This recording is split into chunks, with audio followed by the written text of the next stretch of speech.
the people who are watching us on Zoom and also on Facebook for this social commerce webinar that we're doing here today.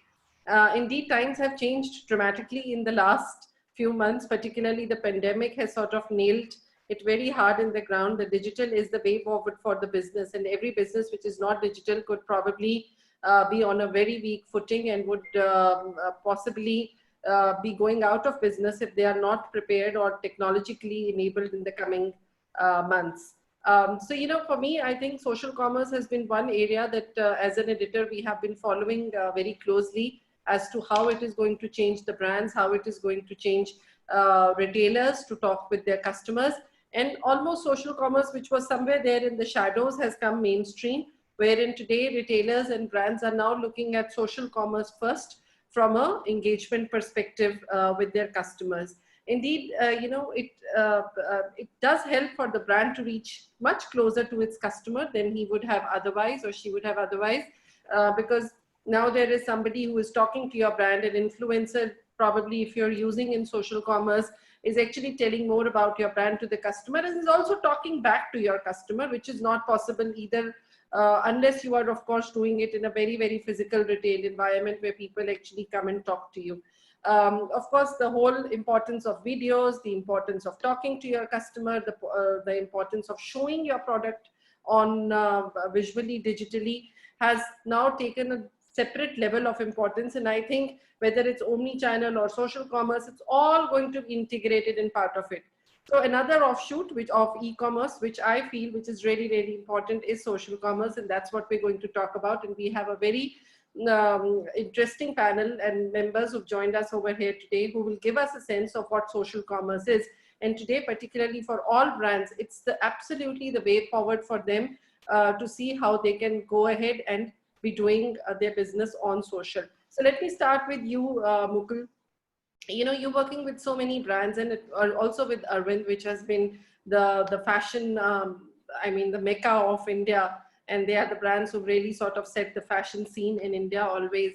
How do you see social commerce making a change to the e-commerce strategy or to the omni-channel strategy that brands are today adopting? Thanks, Ritu.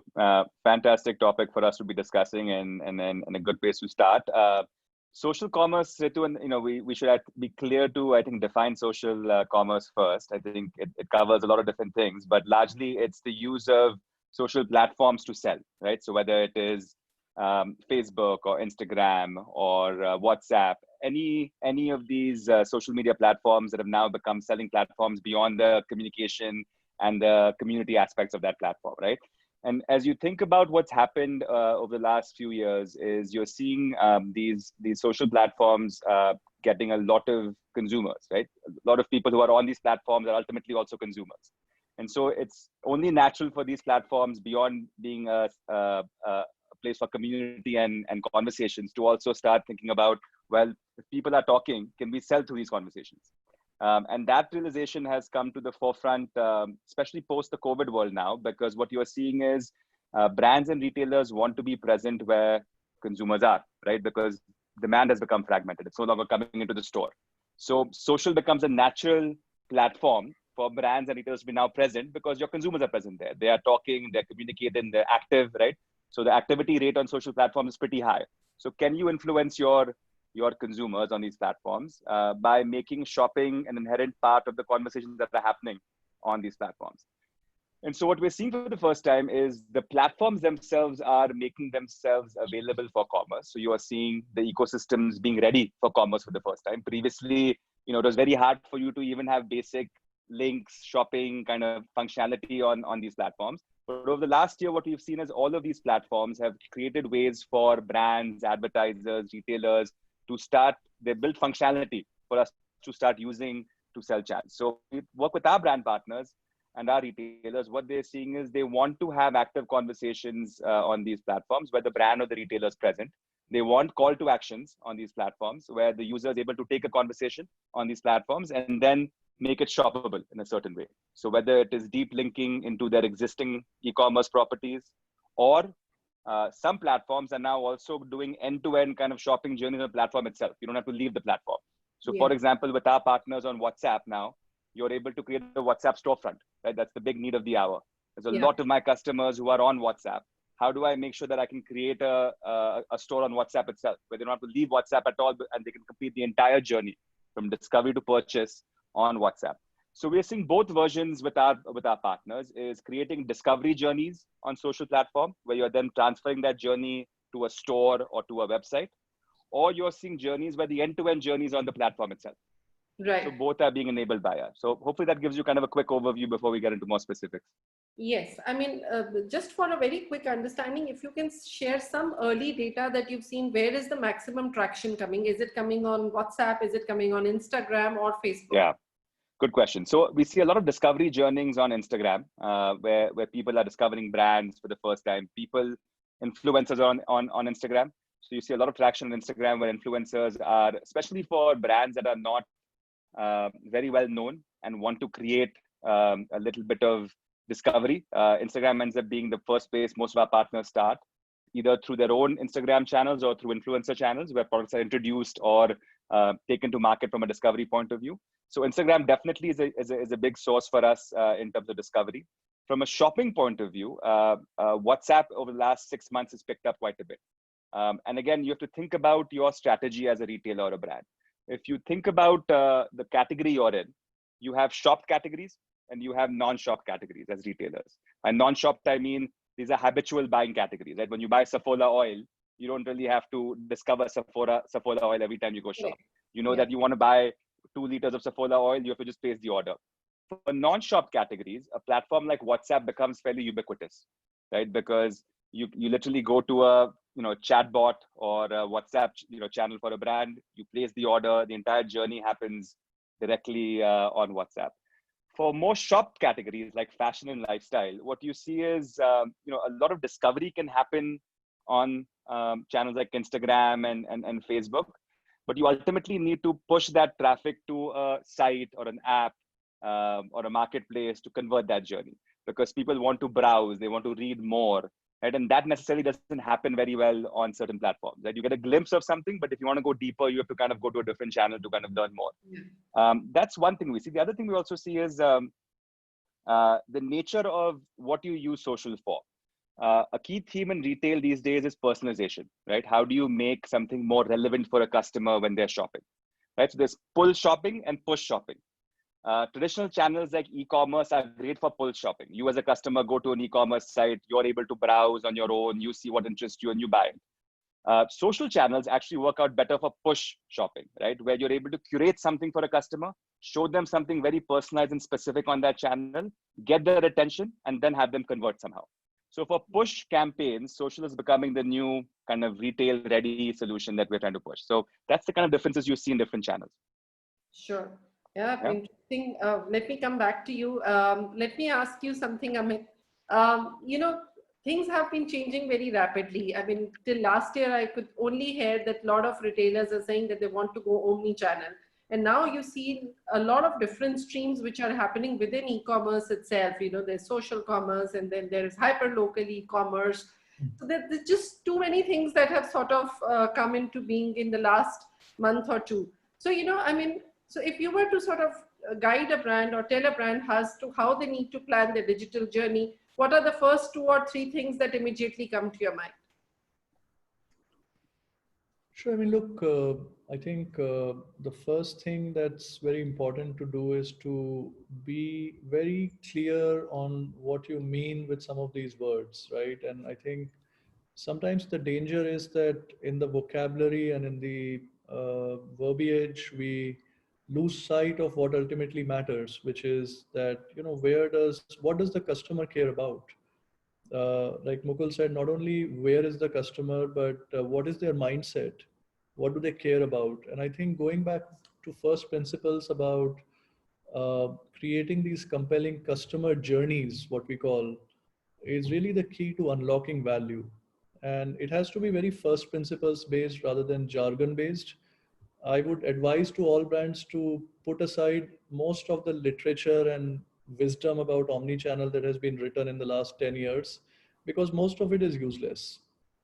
And you have to ask a very here and now question, and especially post COVID, what is the psychology of purchase? What are the purchase anxieties? and what are the drivers of value in the post-COVID world. So think about the basics and create your own journey. Don't go by what has been written in a white paper somewhere. It's good to learn, but sometimes you learn too much and get caught in all that.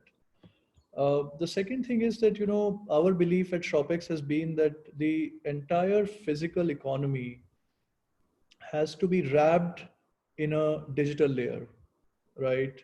And that while the physical economy will remain relevant, I think in a country like India, e-commerce will continue to be single digits and it'll grow, but 90% plus of the economy still will remain physical. But it's important to wrap it in the digital layer, right? Now the question is, what is that digital layer for you, right? How does that look?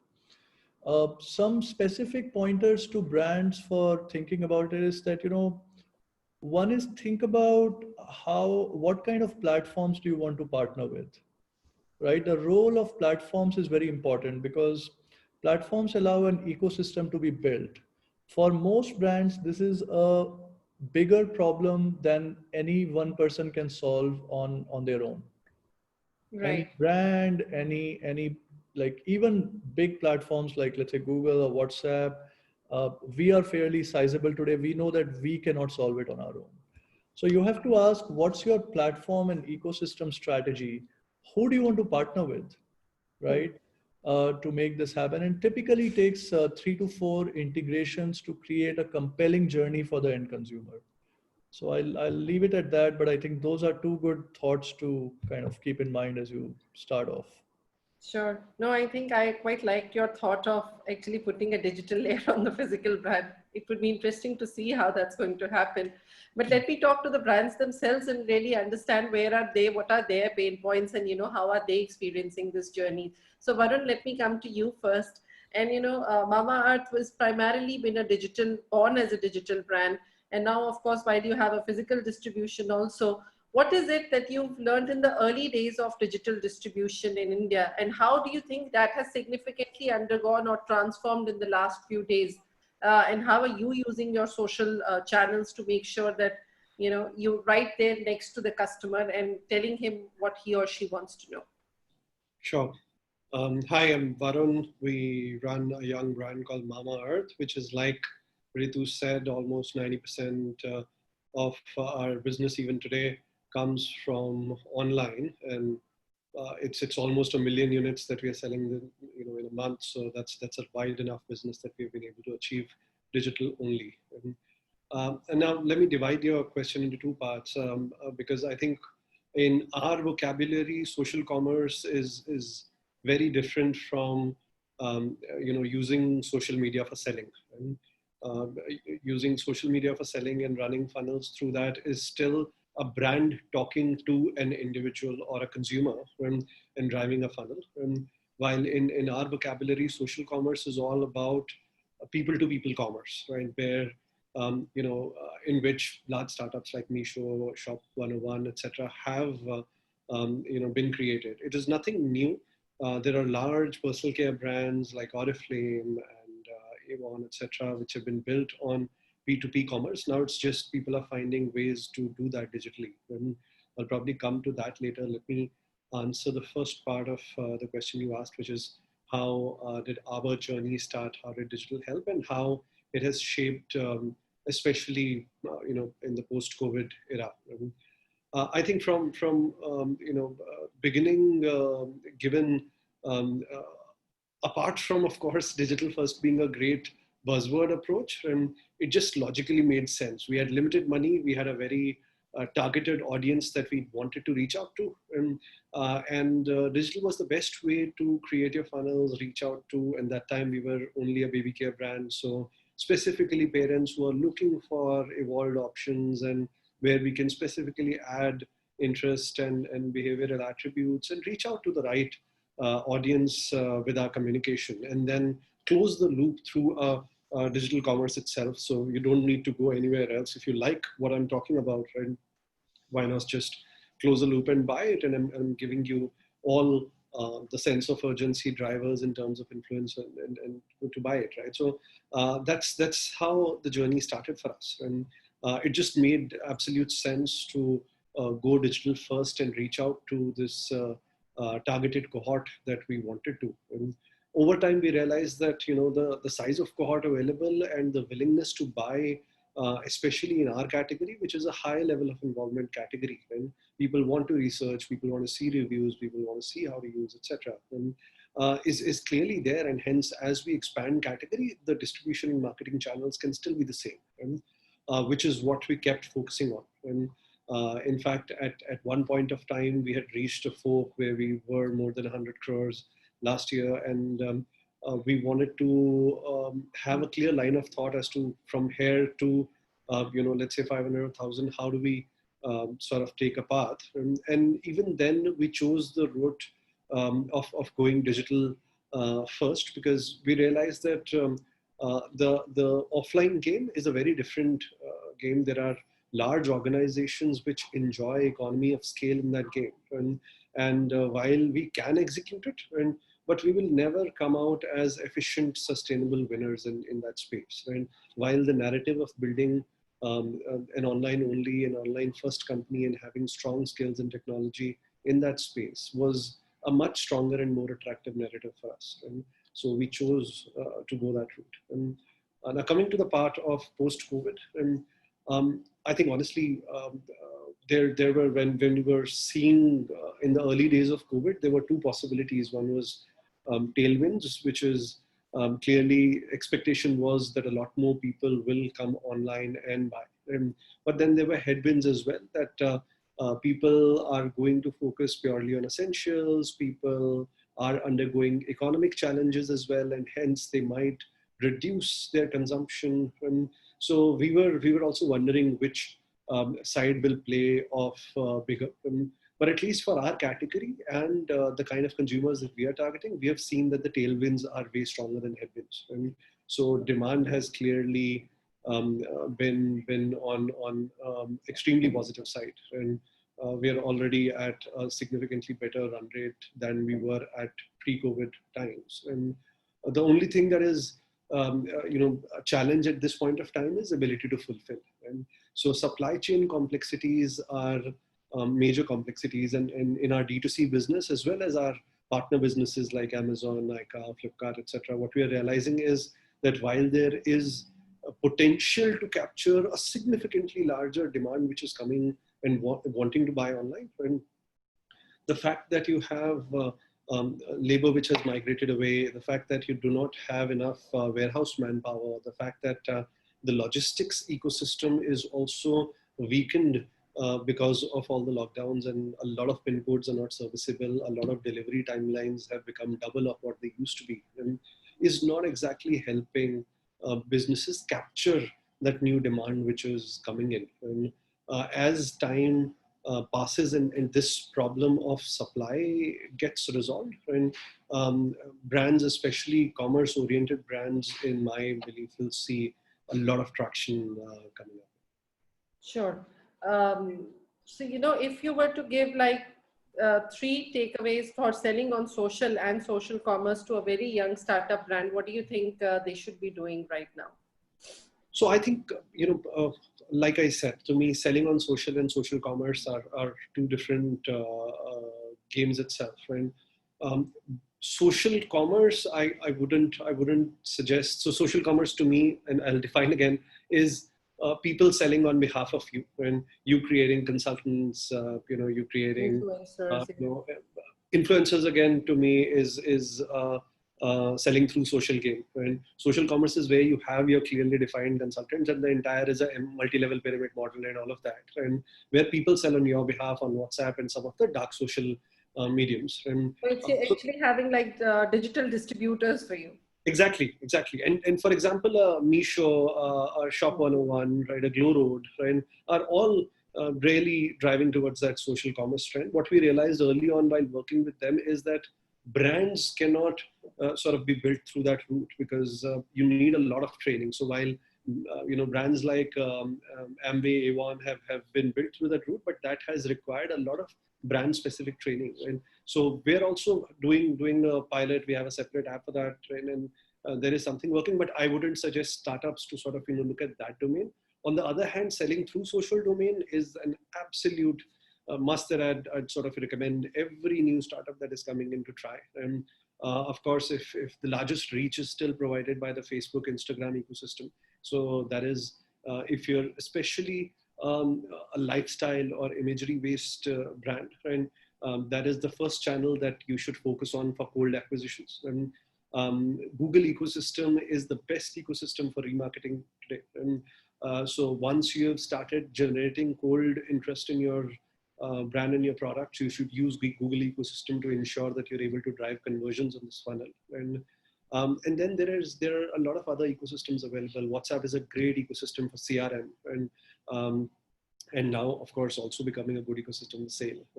But plug in that ecosystem as you can use it. Right? That said, probably do it in layers. So start with one ecosystem, do a good job on it, plug in another ecosystem, build that well for your brand, right? And then slowly. And influencers are a great consideration building ecosystem.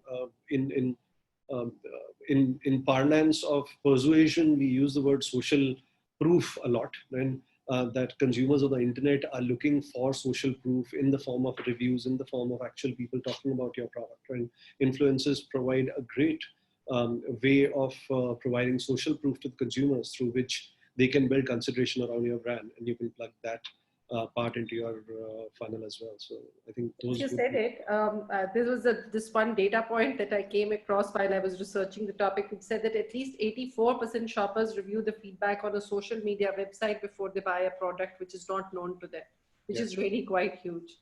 Okay, so let me come to Atul now. Now, Atul, for another data point is that 51% of millennials are likely to purchase on social media, and particularly beauty products. And I was quite amazed to see how much beauty is being influenced on social. And that is one of the reasons why we wanted to speak to you, is that how at Body Shop are you seeing social as a great platform for you? And not just here in India, it might be still early days for you here in India, but also globally, what kind of learnings have you seen? What kind of output you got there, which you're also thinking of bringing to India? Please unmute.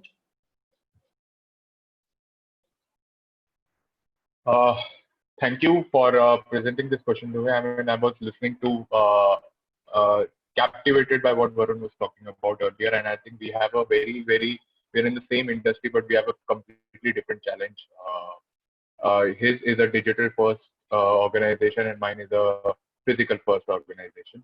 I am a part of an organization that primarily 85%, maybe more, driven through offline experiences. And the brand really believes that the brand resides at the store and is best experienced as a sensorial 360-degree experience at the store. Having said that, there is a general sort of belief that this is, I mean, the keywords and the buzzwords aside, but we have to digitize the ecosystem, and that's something that everybody understands. But when this hit us badly, and it hit every business badly. The month of April, we actually started going out into the market looking for solutions. What we found, and I think Amit and Mukul could throw some light on it, that there are still journeys. The journeys are still broken. The journeys are not industry specific yet. On, for example, a WhatsApp-based shopping experience. GeoMart is a case study, but I haven't heard anybody yet being able to do it at any point or any kind of scale. Because the solutions out there are not sort of, they're not easily integratable.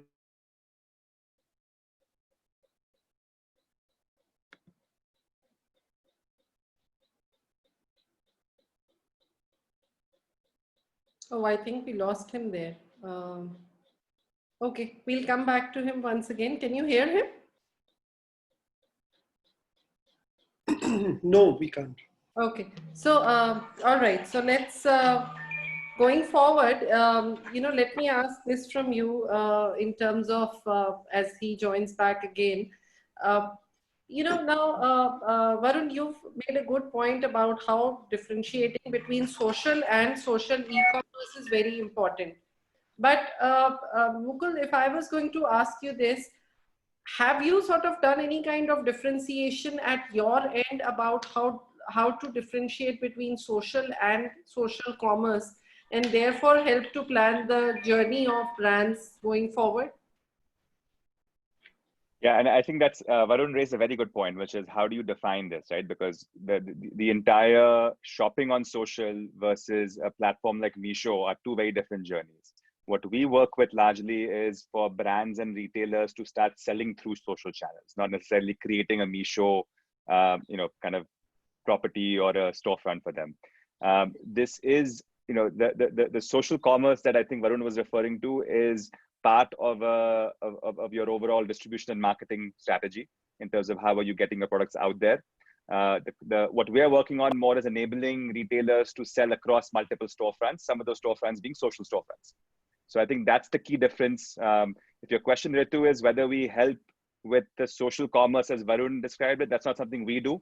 I think brands do it themselves through platforms like Meesho. But we are more focused on getting, I think Atul was saying this earlier, is part of what, and I think Amit also mentioned the same thing, is there's a lot of technology available out there to help a brand sell through multiple storefronts. It's not like this technology has been designed for particular industries yet. Like he was saying, there's a lot of Lego blocks that are built by platforms like Amit's and ours, where, and Amit mentions it's actually very important, is you as a brand or retailer have to figure out what's the right journey you want from your consumers, right? Platform like ours create the Lego blocks required to deliver those journeys, right? So it's not like there's a one size fits all journey for every brand and retailer in terms of selling on social channels. So I think the point that was being made earlier, and I think you dropped off, is part of what we do is make these Lego blocks in a simple manner, where if you have a awareness to purchase journey defined, we're able to bring that to life on a social platform for you. So one of the points that Ritu, you and I were discussing earlier was, for example, how to utilize stores, right? When it comes to this new world of stores having reduced footfalls, how do you digitize those stores to be a part of a journey where a consumer shops on a social channel? So what's happening, for example, in the first time is the same idea around personalization is we're enabling brands and retailers to have their store guys become effectively mini influencers, right? The staff in the store is able to reach out to geographically located customers around their stores with campaigns, with promotions, with particular personalized catalogs, have the store staff speak to a consumer through a WhatsApp or a Facebook Messenger and any other social platform. The consumer starts discovering the product there on the social channel. We're able to then drive that conversation back into a store where you have kind of one-to-one selling happening on a WhatsApp, for example. So you're able to then have the store staff discover the relevant catalog for that consumer through WhatsApp. Again, to my point earlier, which is it's a much more personalized shopping experience because you're effectively shopping with a stylist, right? The guy in the store is helping you shop in a smarter way. The entire transaction then happens on WhatsApp and the store fulfills it for you. Now, to do that journey, that's a very specific journey for a very specific brand. You need all of these building blocks to come into play.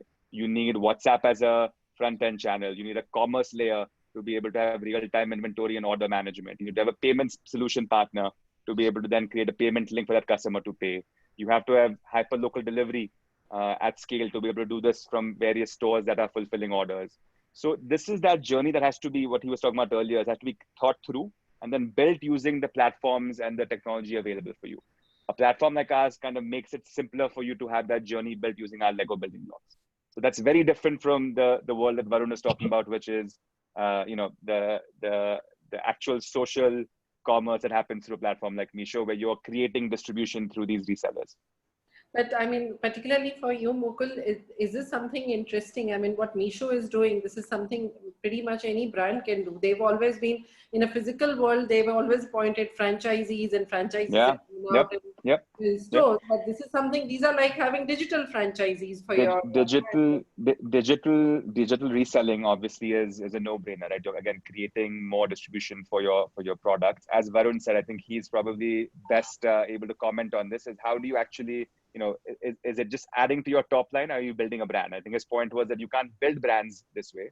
Arun, correct me if I'm wrong. Yes. But as a means of distribution, it's a no-brainer, right? Like you said, it's effectively having franchises in digital world or a pyramid model in digital world where you're able to get your product out there as much as possible. But what we're seeing is in our side of the world, in fact, what we're seeing on our side, when we talk about enabling commerce through social platforms, is these social platforms are actually skipping over some of the distribution that was there in the physical world. So you're seeing a lot of brands doing direct to consumer through social channels rather than going through a physical distribution channel anymore. So it's kind of two sides of the same coin, which is I think you're creating digital resellers on one side, but on the other side, you're kind of getting rid of physical resellers and going directly to consumer. If that makes sense. Amit, let me ask you this. Do you think that because of social commerce, or let's say, I mean, so Varun's actually helped us made a good distinction over here, so I'm going to ask it that way. So social selling or social commerce selling, is it going to in any way help or not help the brand in physical outfit, in its physical format? Do you think it's going to be detrimental for the physical shop, or do you think it's going to support the physical shop? Yeah, Ritu, that's a good question to ask. And look, I'll tell you, I know of brands which have been damaged and destroyed by the inappropriate mix of digital and physical. Let's put it that way. There are brands who have, I'll tell you one reality about the digital space. And I come from a, strong digital and tech background, but I'll admit this. It does sometimes have a tendency to drive your brand towards deep discounting, value, and towards a very short-term opportunistic go-to-market. Okay, it does have the tendency. Many parts of the digital ecosystem. So one has to be careful about how you craft your experience for the end consumer, how your brand is represented, especially if you're working with third-party platforms, right? How your experience is not always in your control, right? And whether it's the social selling websites or the e-commerce websites, or for that matter, somebody like ShopX, right, which takes you to the massive general trade, the offline retail community. And therefore, one approach which we have taken is that we don't sort of work with sort of a long tail of thousands of brands, because it's important to sit down with each brand and figure out a journey and a strategy that works for them, that does justice to their short as well as long-term goals, right? So your point is very important. I also want to say that, I think that while we say social commerce, I think it's important that brands look at it in a slightly broader fashion, right? I think that without naming, I mean, you're talking about Misho and Gloro, and I think they're fantastic companies. Our neighbors in Bangalore, many of them.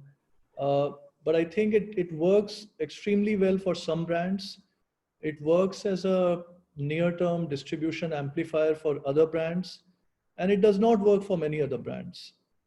And I think, therefore, it's important that, so for example, our thesis and focus is more that in India, the largest scale resides still in the dukandar, in the nearby mom and pop shop, whether it's a lifestyle multi-brand outlet or or a beauty sort of a fancy store, so to speak, or a kirana store. They still represent 90% of the economy in India, and that's the largest, in a sense, influence channel. Guess who has the most amount of influence about products in India? It's your local Gupta General Store, Correct. right? And so I think one should look at it a little bit broadly.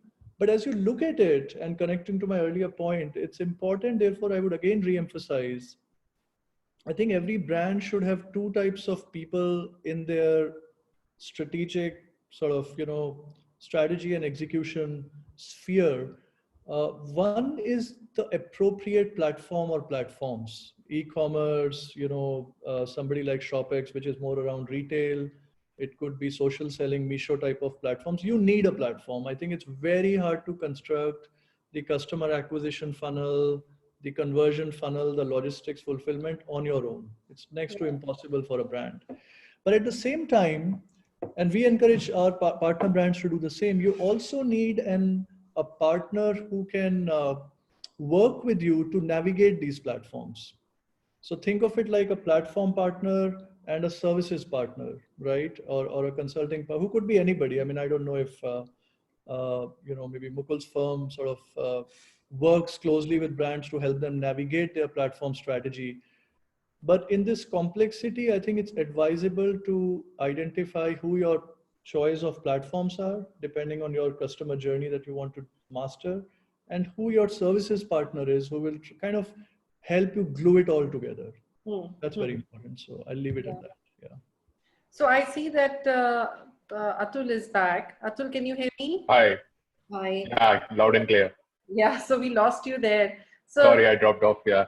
Yeah, so just to sort of reiterate what I asked Amit, that do you think that when you Yeah. are marketing on social or reaching out to your customer on social, do you think it impacts your business, the store business positively, or does it sort of put the store business on the back foot? So if you ask the store teams, they're not happy about it. They of course don't want because they are of the opinion, and it's not a data-based opinion. It's just an opinion that it's all redirecting to the online store, where the online store and any given store will always have differences in terms of the value to the customer, or in terms of the selection, or the sheer availability of the range as well. But there are enough tools to measure now in terms of how digital ads are able to actually drive real footfalls. While they will not be able to give you a picture of the entire funnel, and there are ways to do that, but not many case studies are out there where people have said, okay, digital ads impacting on the offline footfalls and sales. This is the ratio, but what it just gives you a broader idea of people influenced by digital ads taking a choice to maybe walk into the store maybe 14 days or 15 days or 30 days later. What we saw as we did this sort of exercise a few months back, and we found that almost the number of conversions that we were able to drive online was the amount of footfall that we were able to drive to the stores. So the result, the impact, or the ROI that we used to assume for any digital ad was easily 2x. And this is just measurable. So we intuitively as digital professionals know the impact that it has. Having said that, I think just if my question hasn't been answered by anybody else, and I'll circle back to that one also. I from a social commerce perspective, I have a very cautious optimism, and it's been there for the last 3 years. It's been around as a buzzword for since I started my career as a digital marketing or a e-commerce guy. 7 years ago, this is what we were talking about. Facebook was big. Everybody wanted to sell on Facebook because that's where the customer was. Nothing has changed. 2020, the customer is still there, but we still don't have a tangible, easily implementable, pilot testable way to do this. Unless brands decide to really invest in it, go to the platform, go to the we can't. Tomorrow I can't start a store on Facebook. Tomorrow I can start a Shopify store. Tomorrow I can start a Magento store.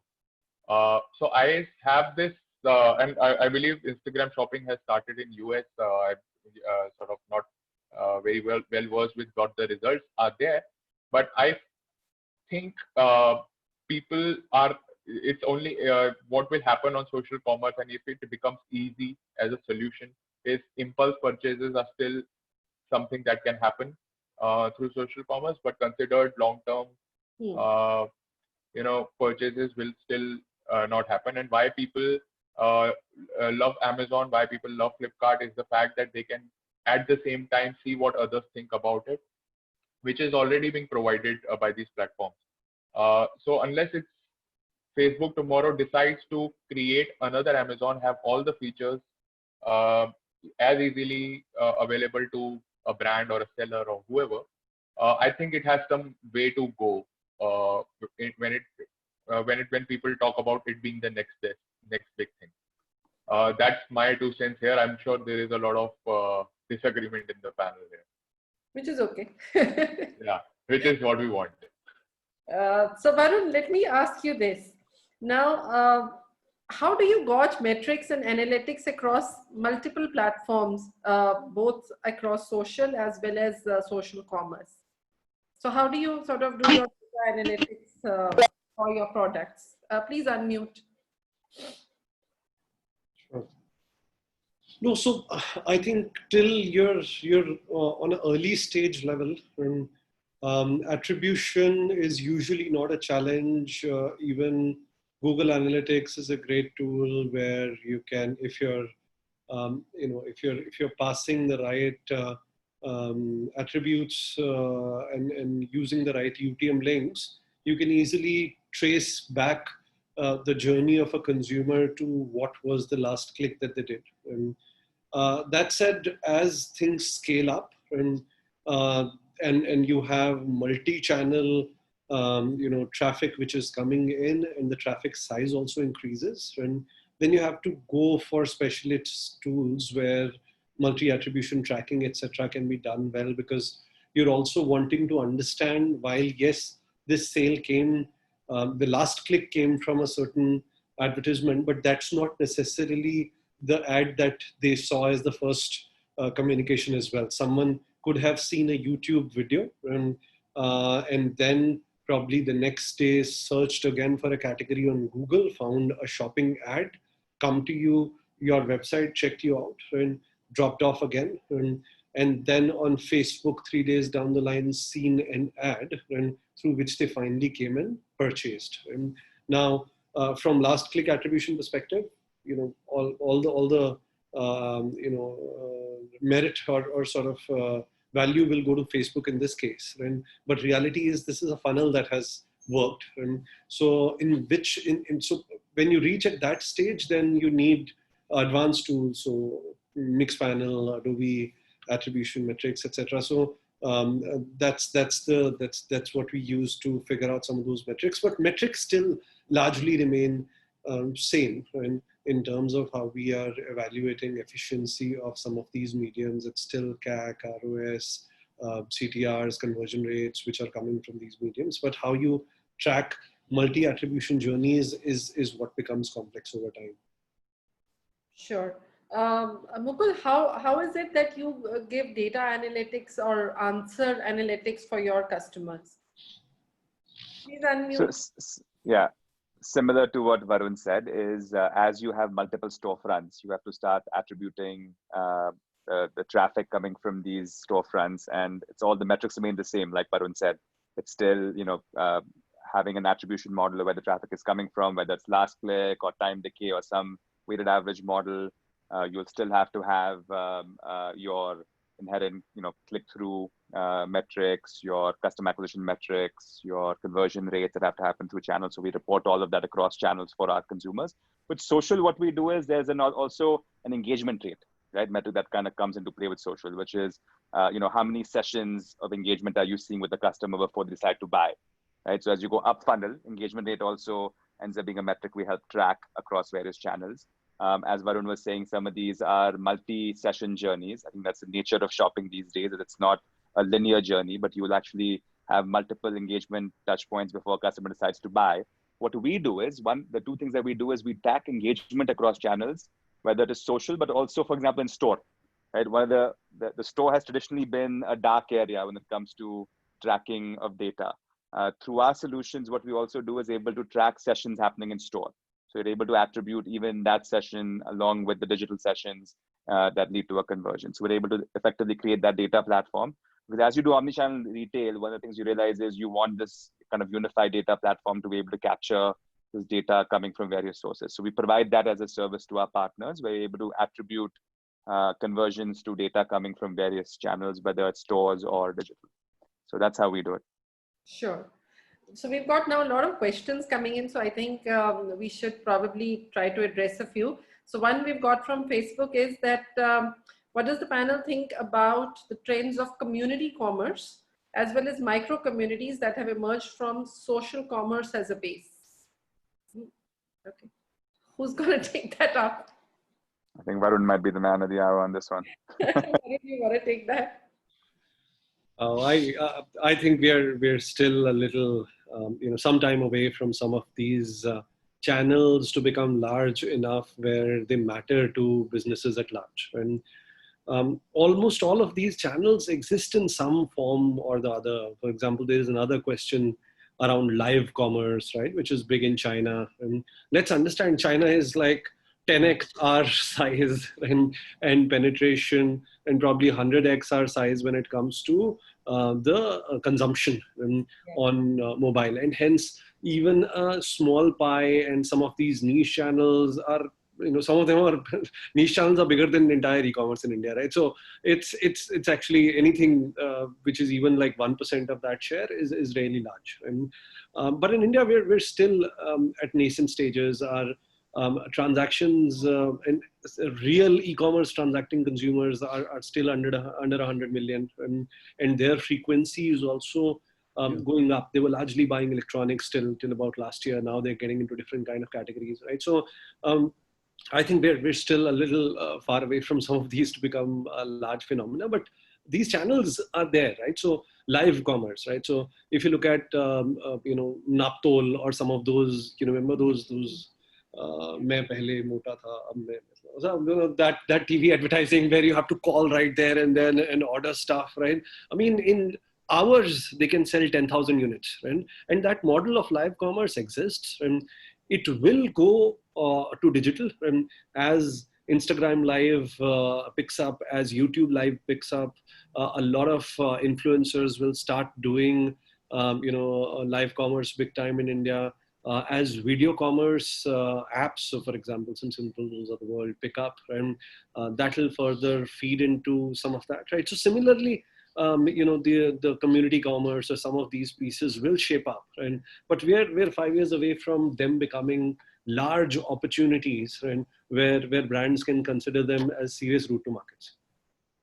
Sure. I think we'll take some questions on Zoom itself. Is Abhay Gupta online?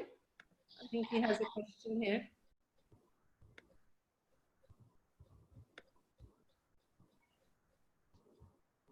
Please unmute, Abhay. You want to ask a question? Yeah, Ritu, that was my question, which you just asked the Oh, panel. You did? Okay. Anything else you want to ask, Abhay? No, fine. That's all for now. Thank you. All right. Thank you very much. Can we have the next question, please? Can we have the next question coming up, please?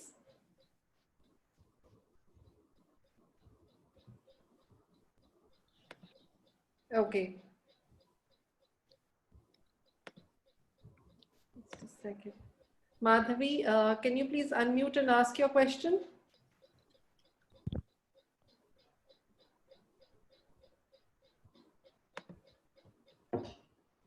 Madhavi, can you please ask your question?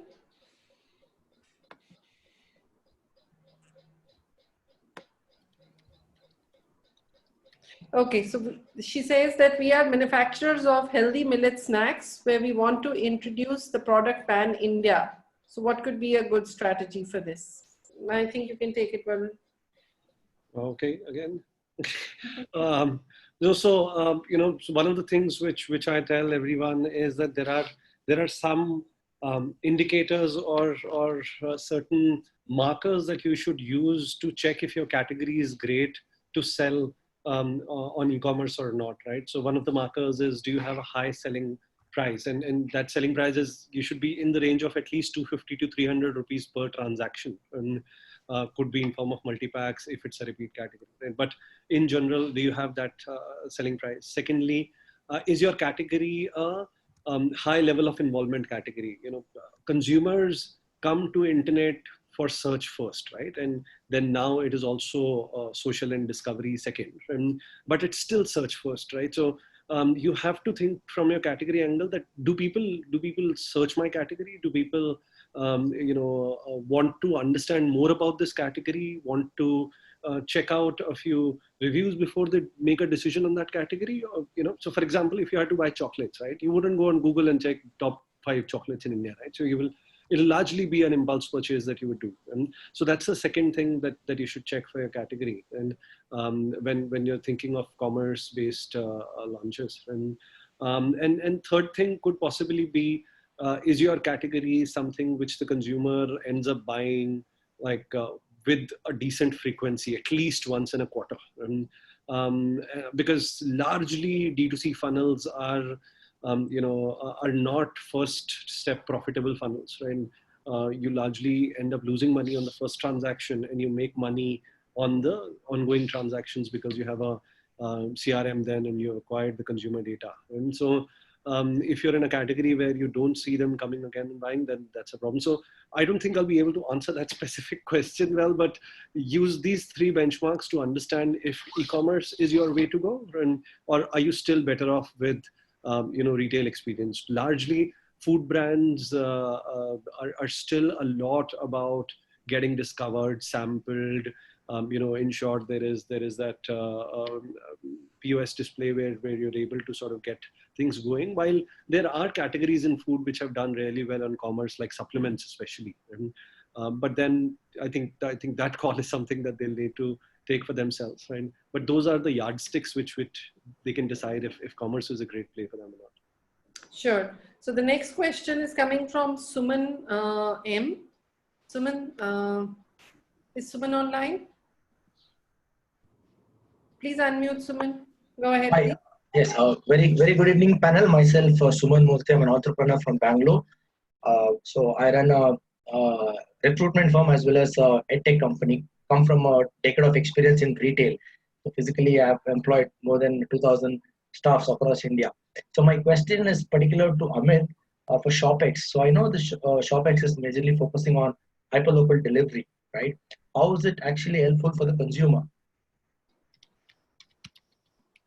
Yeah, Suman, thanks for your question. Yeah, we are actually not primarily, just to correct, about hyperlocal delivery. What ShopX does is to really provide a sort of a full-fledged marketing and distribution platform with the general trade economy. The small shopkeepers, and which is the largest go-to market in India. And to the previous question from Madhvi, I was just sharing with her in a private comment that, or online reply to her question, that she can check out our solution for offline distribution. So we focus on helping brands reach lakhs of retailers quickly. It's a plug and play model, and we are looking at sort of reaching the consumers as well to complete the whole loop. So last mile is a part of what we do, but it's really more of a integrated marketing and distribution plug and play platform for brands to, sell through the general trade economy. Just let me ask you a further follow-up question to get a clarity on that. So, as you know, majority of the shopping experience is unorganized sector in India. Yeah. So recently there was a shop in my neighborhood, right? So they sell essentials and grocery. So how does ShopX help these kind of small kirana shops to go digital, as well as the neighborhood community members to get access to ShopX platform and probably sell the product, or sorry, buy the product online? For example, even Jio's platform is mainly targeting local delivery through their partnership with WhatsApp. Yeah, so I think it's the entire life cycle, right from someone from introducing the product to the retailer, because as I said earlier, the retailer is typically a big influencer for consumers, right? We estimate that about 60% of purchases at a kirana shop or even a mobile shop are influenced by the retailer. So some customers come and say that I want, whatever Xiaomi X10 or some specific model. While a lot of customers come in and say that I want a nice smartphone between 6 and 12,000 rupees. Or, in a lifestyle shop, they are open to influence. So the first step is to train and educate the retailer about your product, which is a mix of digital. So we make training videos, We send people to train him and educate him about the product. The second thing is the product placement. So we place the products at, like I said, lakhs of stores or tens of thousands of stores, which are suitable to your brand. The third is to make sure that the display and the incentives for selling are clear, because that drives a lot of sell through. And the fourth is the consumer leg, wherein we do local marketing in the micro market around that retailer, so that consumers are aware and they can, come to that store, pick it up, or do home delivery, right? So it's really these four steps and the entire journey. I just want to add one more thing, though. I think that, this business of home delivery and hyper local, I think it's important, but it's also sometimes exaggerated. I think to connect to Varun's point, which I think is very valid, you have to ask questions like, what's my ASP? What's my average selling price? Uh, Remember that hyperlocal is in the end a premier service. It costs extra, and there's generally an overhead, and it does not make sense below a certain basket size, even if it is funded by private equity or venture capital money. So I think that most of purchasing in India will happen by the customer visiting the store and picking it up.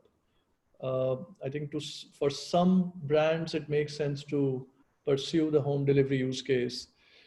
And also that it's very important to distinguish between India 1, India 2, and India 3. I think many times we fall into the echo chamber of thinking very deeply about India 1, which is really, again, Varun mentioned this and others have touched on the panel, that there is theoretically about 100 million people out of the 1 billion who have shopped online.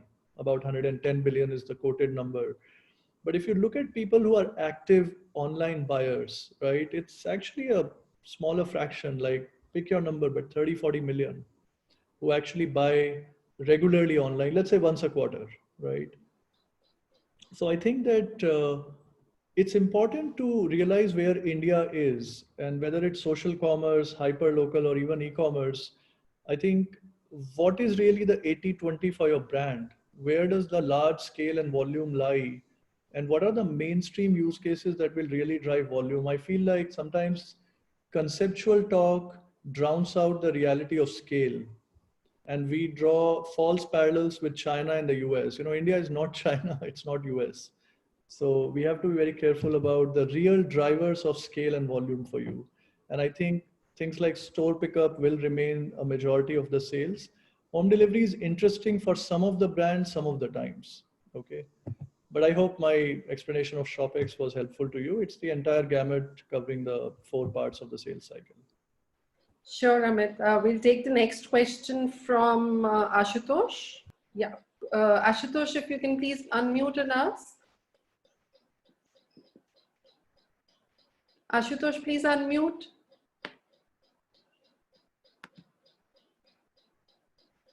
Okay, so I'll ask on his behalf. His question is. Yeah, hi, this is Ashutosh. Yeah, please go ahead. So my question is, if we see a couple of the Chinese e-commerce platforms like AliExpress or Alibaba, or there are a couple of China brands. So most of them, basically they thrive on the drop shipping model. However, if we see in India, of course, Misho is doing a great job. But if we, I tried it once to, connected with Shopify store, but they do not have anything available. Of course, they do social commerce only. But is there any way we can do that? Maybe are there some other platforms, or if it is not happening, what is the reason that it is not happening in India? Who would like to take this?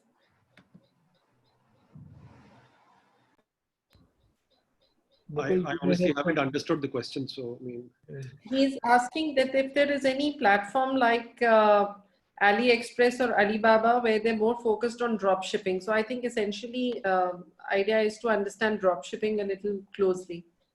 Yeah, I can comment very quickly, Ritu, and maybe, I don't know if Mukul has spent enough time he may have a viewpoint, but quickly, drop shipping assumes a certain maturity in certain parts of the ecosystem, okay, both at the vendor level and in the supply chain.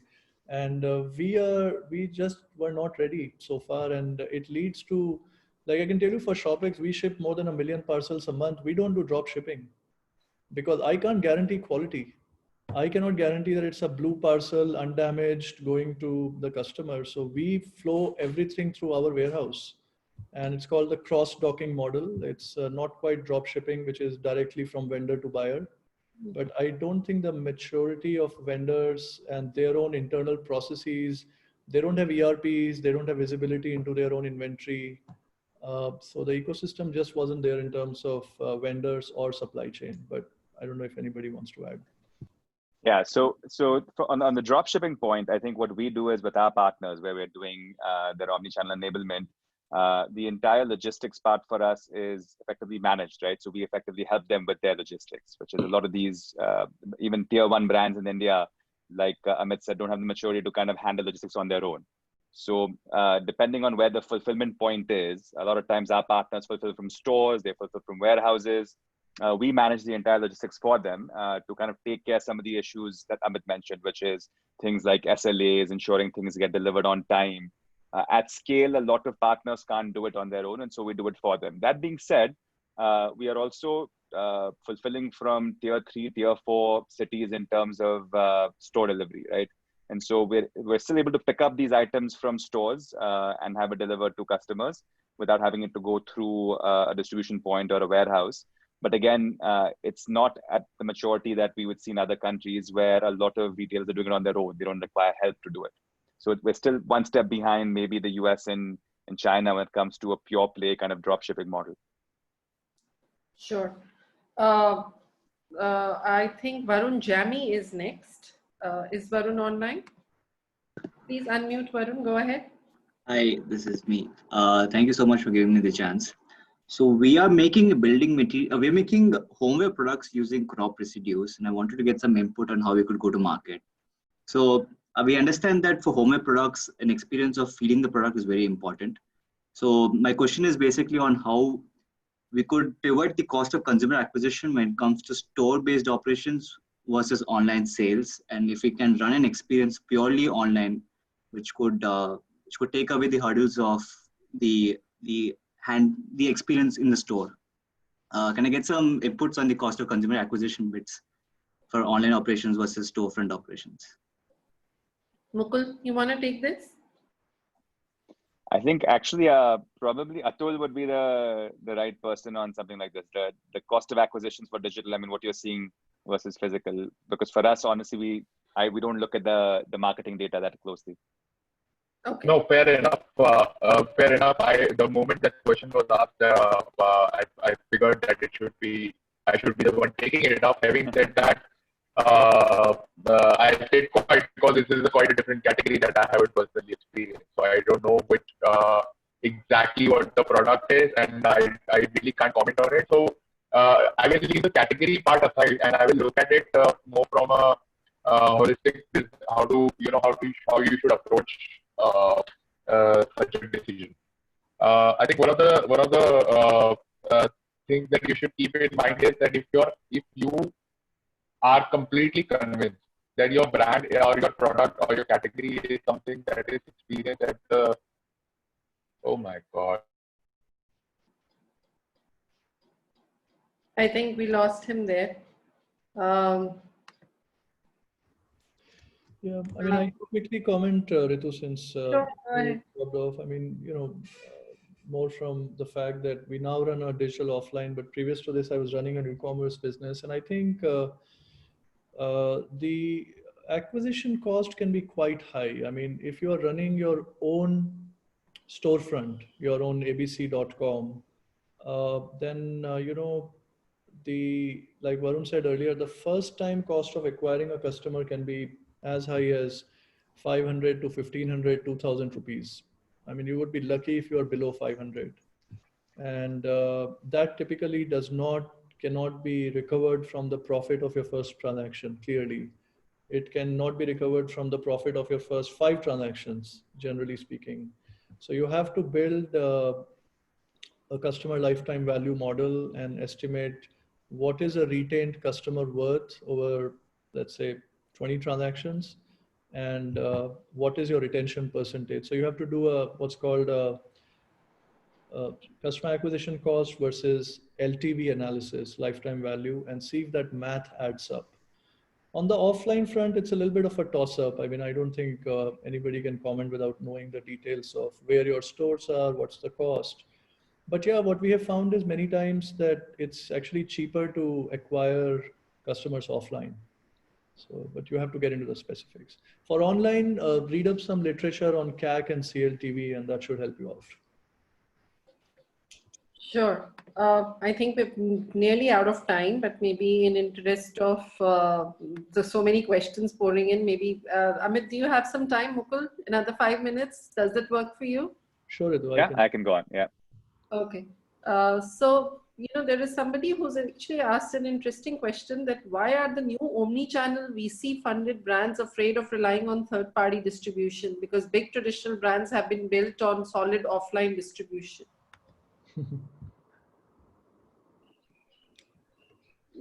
Any answer for that? I think there's a bias in that question in terms of, are there particular brands that you are referring to? Because we are seeing actually a lot of brands who are digital only that are actually now going into physical. Is that what you meant when you say omni-channel? You mean folks that are digital first and going and shying away from going physical? Is that the question? No, I think the question is more like, that why are the young brands afraid of third-party distribution? Because, earlier also that's what big brands used to do. I mean, even when big brand was not that big, they used to rely actually on distributors to build their brand. So why are now brands more scared of using third-party distribution? Well, I think, Ritu, I'll tell you quickly. I mean, I agree with Mukul. I think that, first of all, it's not true. I mean, that statement is not true in its entirety. I think there's a part of it which is true, and I'll address that as well. But if you look at, we work with Paperboat, and it was supported by Fireside and Kawaljeet, and it's a venture funded company, and Neeraj is a friend, and they're a fantastic example of a company which has built really good distribution, and they were VC funded. I think Chumbak is a good example. They were funded by Seed Fund and then others, and they are largely offline.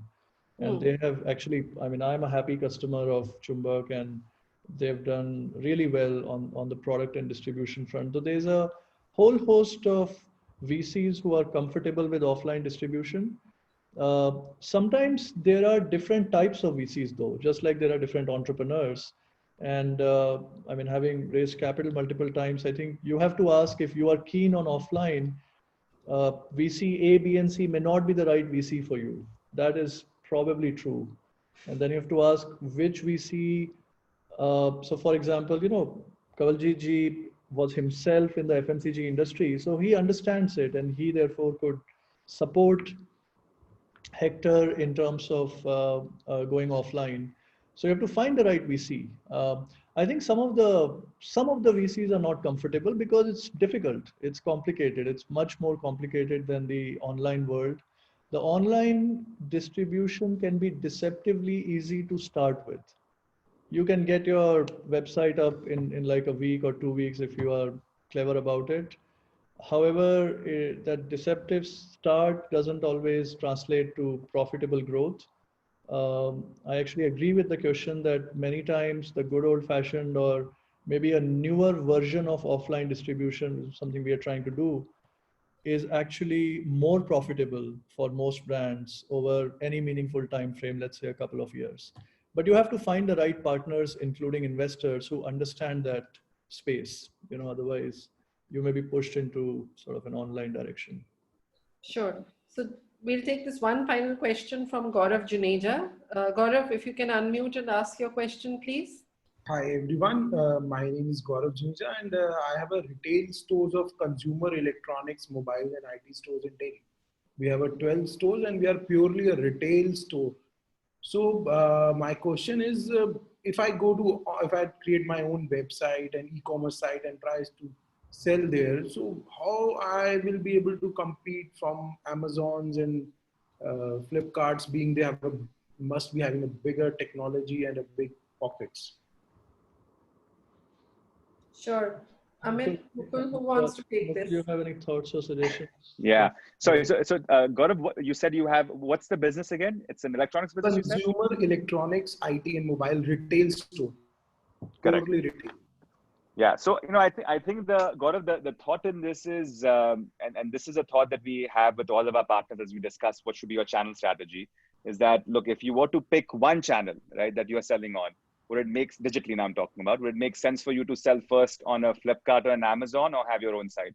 Well, the answer is obviously Flipkart or Amazon, because they'll give you a lot more reach beyond your stores very fast. Like Amit said, it'll help you ramp up digitally very fast in terms of sales. But then if you go beyond that question, which is say pick only one, if you really want to think that how do you optimize your sales across channels, then what you realize very quickly is marketplaces are going to have an advantage over your own site in terms of the quantum of traffic they generate for you and the quantum of sales they generate for you. At the same time, you have a set of customers who are loyal customers of your brand or your chain. Those customers will want to have at least a chance to find you online, right? You have to be able to at least provide a way where they can find out about you, your products, and buy online. So Why would you give up that demand? So our products are generally brands driven. So all the knowledge is given by the brand, and of course, I would like to be like my own brand name. I have always, it's been a 30 years old company, so we have built a brand loyalty. So our customer are those customers who don't want to go online by any reason or how. That's why they are coming to us. From last 5-6 years, I think the online has done is a major role. But still, if we are able to do well, that means there are customers who don't want to go online, and if they are going online for getting the information, they are already getting. So what's a new thing I can give them? Yeah. If I go my own. And that's exactly where we were going, is effectively what ends up happening is you'll have to, there's a reason why your customer will want to engage with you online before coming in that store. And you're absolutely right, is that if you've largely been a store model where they want to come in your store, they want to touch, feel, experience the product, why create a digital property? Well, the first things we do with electronics retailers also is that even though the primary demand for your products is created by the brand, by a Samsung or a Xiaomi or any of the other large electronics manufacturers, the customer still wants to be able to buy locally, and you're spot on, which is they want to be able to come to a store, see it, and buy it. How do you take part of that experience and shift it online? So what we've done with other retail partners in electronics is, you want to know if a particular product is available in your store before you walk in, right? So simple things like being able to do price discovery, availability online, being able to see what's available in a store before they walk in. All those things can be done before the customer walks into your store, right? So they want to be able to, reserve a unit before they walk into your store, because typically a lot of times units get sold out very fast. So all of these journeys can start digitally and then be driven into your store for the ultimate purchase journey. So that's one real reason why you'd have your site. Sorry, I'm cutting you in between, but honest reason why still even the customer coming these days today, also they see online first or then they come to our store. There are a lot of customers who are seeing the price on Amazon and then coming to our stores and then buying. If I create my own website also, then why will they do their research on my website, then doing on Amazon and Flipkart? So, my question is, what's the one thing which I can give to my customer, they can solve their burning problem? You're absolutely right. So don't get me wrong in saying that your digital site is your first priority. I'm trying to actually push it the other way. To say that in order of priority, you being present on marketplaces probably is more important than having your own site for all the reasons you stated. But at some point, you also realize that you have your own customer base, right? You have your own digital customer base over time. So I'm assuming you're capturing their customer data of some sort, or the emailers. You also want to capitalize on those. You want to drive that traffic somewhere. Because like you said, it's not going to be a huge traffic source for you, but you might actually push a campaign out for a new phone that's launching in your store to your customer database. Well, can you push them to a site where you can effectively check out the product before walking into your store and buying it? Now, again, it all comes down to how you do it also, because if you're going to spend, crores of rupees creating a site, the ROI is never going to be there. But if it's a light way for you to do it, where you're creating exposure to a digital property for your customer, for them to come shop your store, so be it, right? But to your point, exactly what you said earlier, is in order of priority, this would not be your first channel. I would still go to your marketplaces. In fact, what we're doing with the OEMs now, so for example, with the manufacturers you mentioned, we're able to create a platform for them where they can plug in local stores like yours into their discovery platform. So if you're shopping for a particular phone on Xiaomi's site actually shows your store inventory and what they can buy in your store. So you're driving traffic from a Xiaomi site to your store. That's also probably more viable for you in a digital strategy than actually having your own site. But as you go down this ladder of ROI, at some point, having a lightweight site where customers can see before they come into your store might not be a bad idea, as long as the ROI works for you. Sure. I Yeah. think we'll stop over here with the questions. We'll probably go in for a long time. Amit, any last thoughts that you want to share with a lot of people who today have retail storefronts and really want to go digital, but be more meaningful? They don't want to be like, have small copies of Flipkart, because obviously that is not going to give them any viability. So, what would be the right way for them to go online?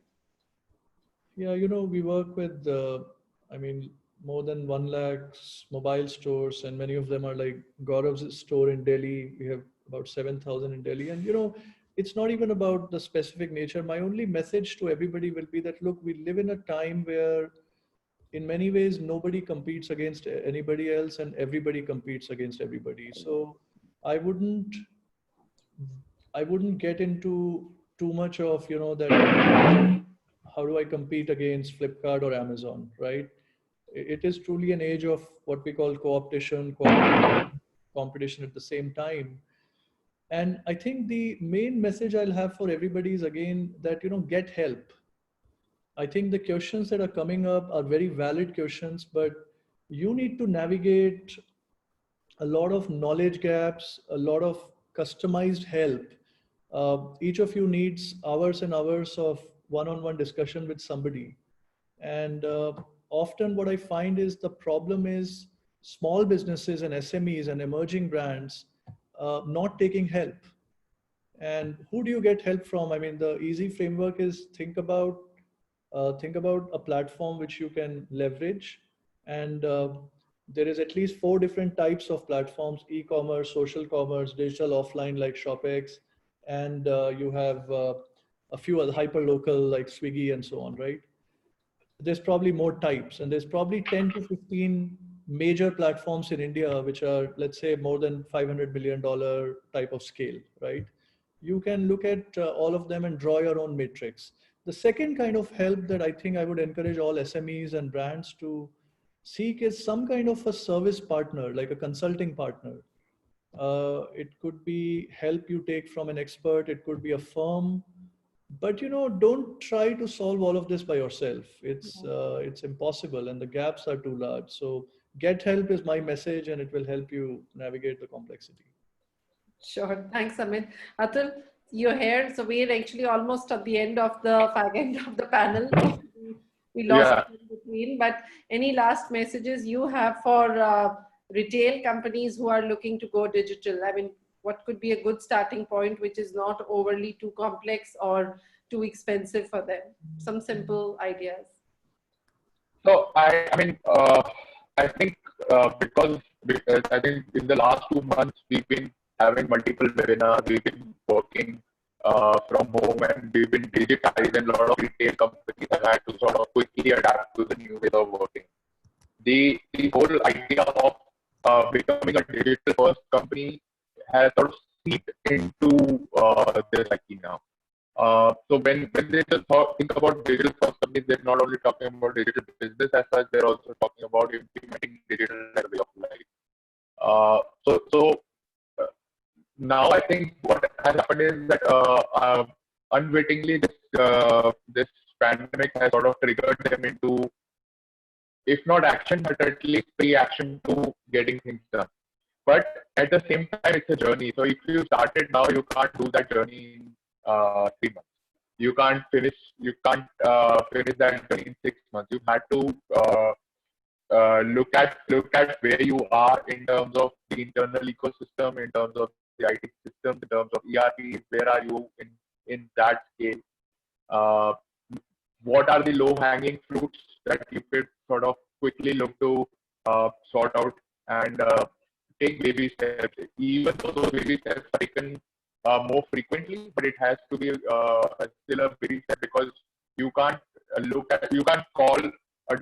can't say, okay, I'm going into a digital transformation now and be done with it for 6 months, because your organization would not be able to cope up with it. But somebody has to champion it.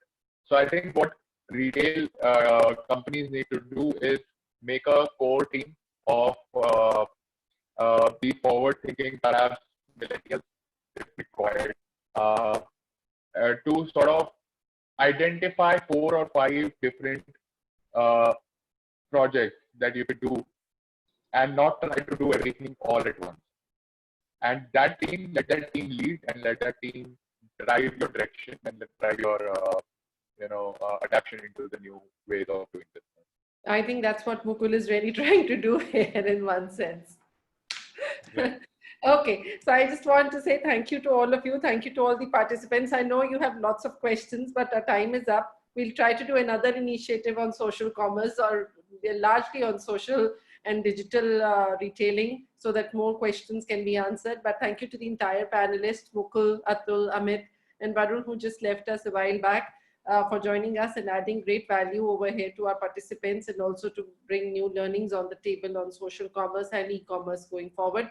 Indeed, the whole infrastructure and the landscape of retailing is going to change, much different from what we have known it for so many years. But again, as we get into that landscape of retailing, there are a lot of unanswered questions, a lot of areas which are still, I would say, gray areas. We need to answer them to be able to perfect it and to be able to see how revenue arms could be built around that. Thank you very much once again. Please follow us on social on entrepreneur.com as well as on indianretailer.com, and we'll help you answer more questions. Thank you once again to all the panel members. Thank you, guys. Thank you. Thank you.